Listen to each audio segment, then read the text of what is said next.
দেখছেন বিস club biscuit presents প্রবাস কণ্ঠ প্রাইম নিউজ।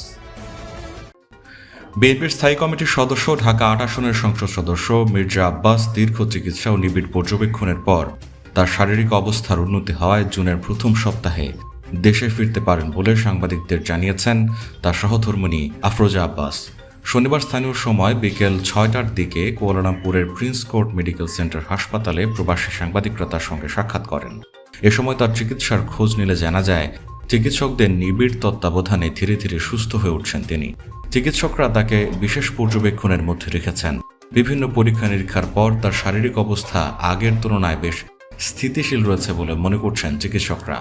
আফরোজা আব্বাস বলেন, চিকিৎসকদের পরামর্শ অনুযায়ী মির্জা আব্বাসকে পর্যাপ্ত বিশ্রাম ও পুনর্বাসন চিকিৎসার আওতায় রাখা হয়েছে। চিকিৎসার প্রতিটি ধাপ অত্যন্ত গুরুত্বের সঙ্গে পর্যবেক্ষণ করা হচ্ছে এবং চিকিৎসক দল তার শারীরিক অগ্রগতিতে সন্তোষ প্রকাশ করেছেন। চিকিৎসকের পরামর্শের প্রতিদিন হাসপাতালের নিচে হুইল চেয়ারে করে কিছু সময় চলাফেরাও করছেন তিনি। পাশাপাশি মালয়েশিয়া প্রবাসী শুভাকাঙ্ক্ষী ও দলীয় নেতাকর্মীরা তাকে এক নজর দেখতে হাসপাতালে ছুটে যাচ্ছেন। তাদের সঙ্গে কথাও বলছেন তিনি। ইনশাআল্লাহ আপনাদের সকলের দোয়ায় আল্লাহর অশেষ রহমতে মির্জা আব্বাস মৃত্যুর দুয়ার থেকে ফিরে এসেছেন এবং আপনাদের সকলের দোয়ায় আল্লাহর রহমতে একটু একটু করে সুস্থ হয়ে উঠছেন এবং অনেকটাই সুস্থ। এখনও তার ফিজিওথেরাপি চলছে। নিউরো সাইড যেটা ছিল, নিউরো বড় একটা হিমারিজ হয়ে গিয়েছিল, নিউরো সাইডটা এখন ওকে আছে। ডাক্তার বলেছেন ওটা এখন জাস্ট ফলো আপ করতে। এখন ফিজিওটা দরকার। তো ফিজিওর জন্য আমরা এই মালয়েশিয়াতে প্রিন্স কোর্ট হসপিটালে আছি এবং ফিজিওটা রেগুলার চলছে, আলহামদুলিল্লাহ ভালোই চলছে এবং ধীরে ধীরে উনি ফিজিওটাও রিকভার করছেন, সুস্থ হয়ে উঠছেন। আশা করছি আপনাদের সকলের এইভাবে দোয়া অব্যাহত থাকলে, যে হাজার হাজার লক্ষ লক্ষ মানুষের দোয়া এবং আল্লাহ তাআলার অশেষ রহমতে খুব তাড়াতাড়ি মির্জা আব্বাস সুস্থ হয়ে উঠবেন পুরোপুরি এবং ইনশাআল্লাহ আমরা খুব তাড়াতাড়ি দেশে ফিরে আসতে পারবো। মালয়েশিয়ায় থাকেন, আন্তর্জাতিক কর্মপরিবেশে স্মার্ট ও সফল ক্যারিয়ার করতে প্রস্তুত, তবে আপনাকে খুঁজছে প্রাণ মালয়েশিয়া। সমগ্র মালয়েশিয়া জুড়ে বিভিন্ন পদে আপনি হতে পারেন আমাদের পরবর্তী টিম মেম্বার। আপডেটেড সিভি সহ হোয়াটসঅ্যাপ করুন এই নম্বরে।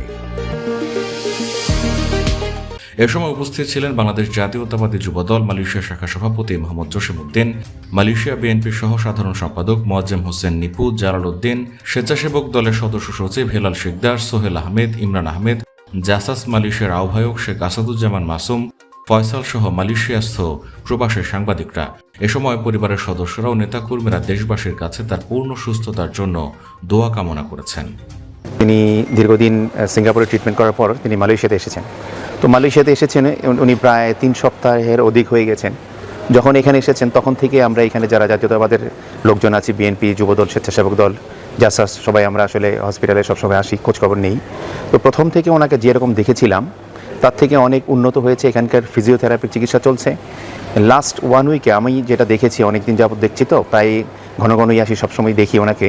গত 1 সপ্তাহে র্যান্ডম উন্নত হয়েছে। আমরা মালয়েশিয়া জাতীয়তাবাদী যুবদল সহ সংগঠনের সকলে প্রতিনিয়তই ওনার খোঁজখবর নিচ্ছি। আলহামদুলিল্লাহ উনি আগের চেয়ে অনেক সুস্থতা বোধ করছে। আমরা আশা করি উনি অতি শীঘ্রই বাংলাদেশে আসবে। সেজন্য দেশবাসীর কাছে ওনার ফ্যামিলি সহ আমরা সকলে দোয়ার দরখাস্ত রইল। শীঘ্রই সে সুস্থ আমাদের মাঝে বাংলাদেশে ফিরে যাবেন। আমাদের জনতার মেয়র, সাবেক মন্ত্রী, এলাকার বিশিষ্ট ব্যক্তি যারা আমাদের ঢাকার মেয়র, আমাদের ঢাকার জনতার মেয়র হিসেবে যারা আমরা চিনি, আমাদের সেই মির্জা আব্বাস ভাইয়ের জন্য আপনারা দেশবাসীর কাছে দোয়া চাই যেন অতি দ্রুত সে আবার আমাদের মাঝে যেতে পারেন, আমাদের সাথে মিশতে পারেন। আমাদের জাতীয় সংসদে যে আমাদের জনগণের জন্য সে আগের স্বরূপে ফিরে আসবেন